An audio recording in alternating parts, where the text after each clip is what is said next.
Hi, I'm Chad Huebener. And I'm Sara Huebener with Edina Realty, and today we are going to be doing a 2021 real estate wrap-up. For starters, we began the year with a very busy market, mostly driven by the fact that the inventory was low. That became exacerbated when COVID hit and the market shut down for a period of maybe 3 weeks or so. Everybody was expecting things to remain pretty stagnant, and instead it completely went the other direction with people working from home and now having the option to work and to live further away from their home, not being so dependent on the commuting being a component of a home search. So people were looking anywhere and everywhere that they wanted to live, and that really opened up the market. Yep. And then with the busy early spring and moving into summer, we saw things normal, seasonally normal. I know we've done a couple videos where you've heard that terminology, seasonally normal. But we saw, a busy early spring.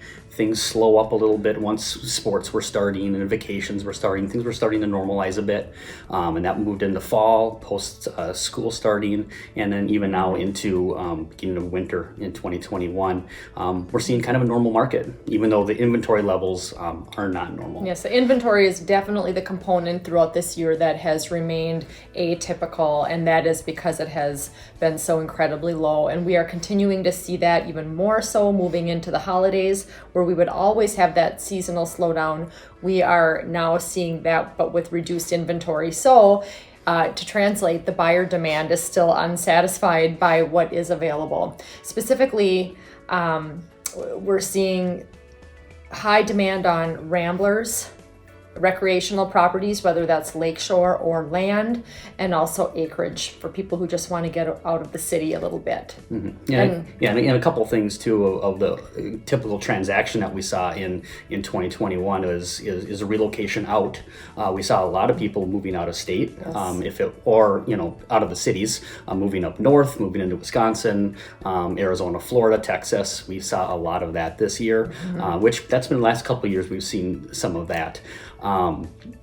Move up buyers, we've been seeing a lot of people moving up, selling the smaller houses, the split entries, and moving into 2 stories and other bigger homes for their family. What we did not see is one level living, townhome, one level townhome buyers. That was not a real big necessity or need from buyers this year. We just didn't see a lot of that. And it's not that the need wasn't there or that the desire wasn't there. It's that the inventory was priced at a point where downsizing would be more of a financial lateral move versus a financial downsize in addition to the home size.